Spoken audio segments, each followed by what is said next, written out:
many members today, so many friends and family that I've admired, respected, learned from, and worked with throughout my life.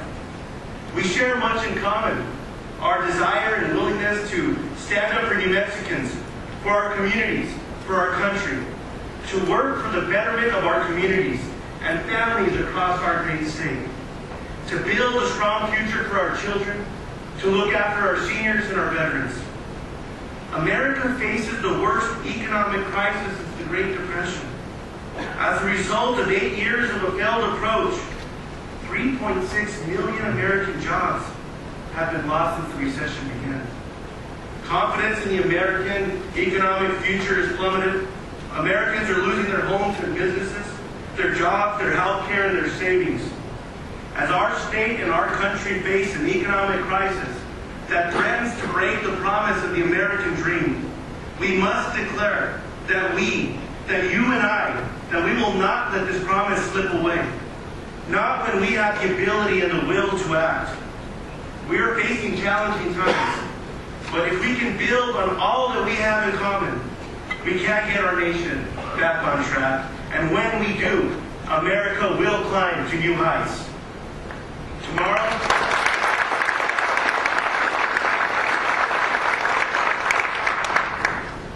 President Obama will sign the American Recovery and Reinvestment Plan into law. It will be a historic event.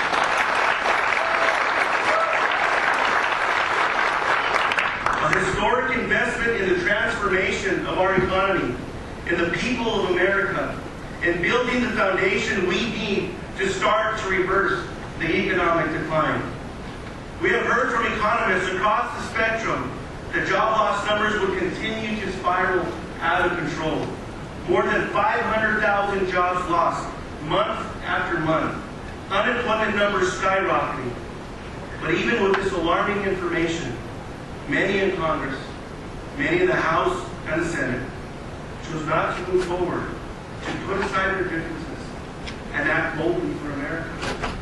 We all recognize that this is not a perfect piece of legislation, but we can all agree that doing nothing was simply not the solution. While businesses shut their doors, while a grandmother wipes her tears from her eyes as she heads out for her third job, while children suffer from curable illnesses because their father was laid off, lost his insurance, lost work, many said no to taking action. I am proud to say that every member of the New Mexico delegation said yes.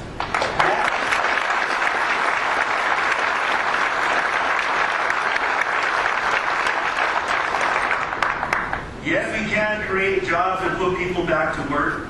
Yes, we can invest in our children's health and education. Yes, we can create new technologies that will create new jobs and protect our planet so those children can live in a cleaner and safer world. The American Recovery and Reinvestment Plan will create and save over 3.5 million jobs across the country, including estimates of over 22,000 jobs in New Mexico and 7,500 jobs alone in the 3rd Congressional District. In communities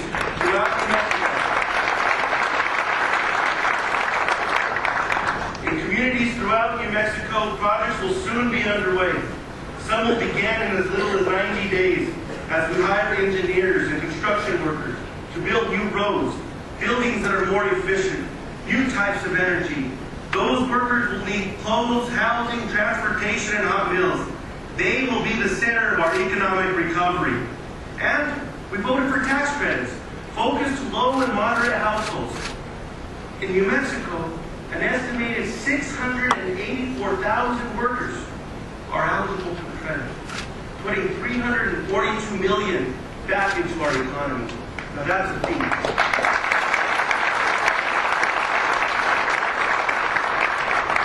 We included serious investments in critical state services through the State Stabilization Fund to protect the jobs of teachers, police officers, and other essential public servants.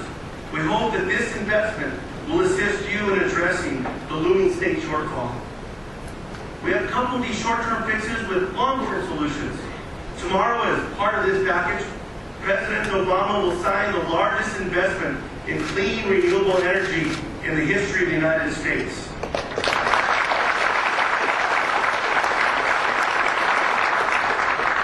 It invests in new electric grids, new wind turbines, new solar panels, and cleaner cars. In New Mexico, we're already ahead of the game, ready to take advantage of these investments. We instituted a renewable portfolio standard, one of the strongest in the nation. We developed energy efficiency standards.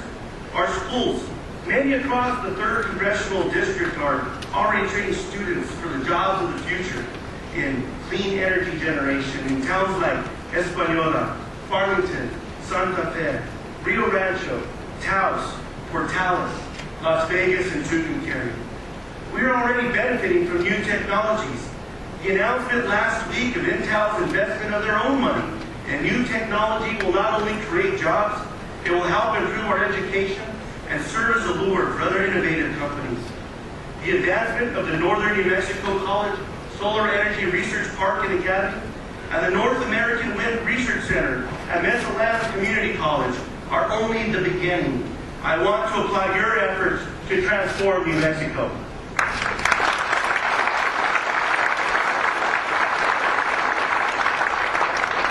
Throughout the 3rd Congressional District, we're proud to have so many of the 22 Indian nations across our great state. The Pueblos, the Navajo, the Hickory Apache Nation. They're all in my district, and I'm honored to represent them. I've had a chance to visit with them not only here in New Mexico, but in Washington, D.C. Before you have an opportunity to solidify the importance of working with a government-to-government relationship, solidifying that relationship, especially as this new package comes forward. The House has taken action, and I encourage everyone to take a close look at this. We've always been leaders when it comes to working with our sovereign brothers and sisters. Now we have a time to lead again, and we must take advantage of that opportunity.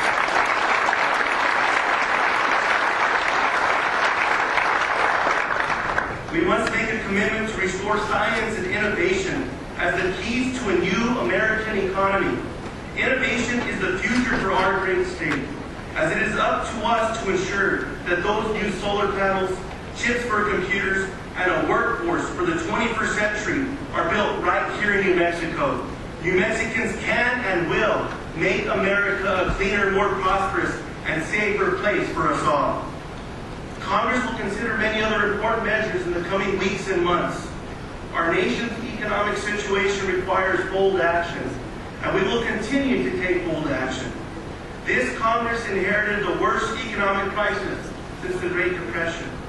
But I only have to look at the people here today, and through the cooperation and the resiliency of the American people, we can get our economy back on track.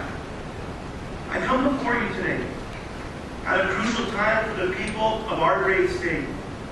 While it is true that we face great economic challenges, we are also presented with great opportunities. To meet these challenges, get our country and our economy back on track, and improve the lives of New Mexicans. It is up to each and every one of us to choose whether we will rise to these challenges and seize the opportunities that need to be taken. I ask you to make the right choice, to work together, not just for Democrats or Republicans, but for all Americans and all New Mexicans. We must all come together to stand up for the great people of New Mexico. They deserve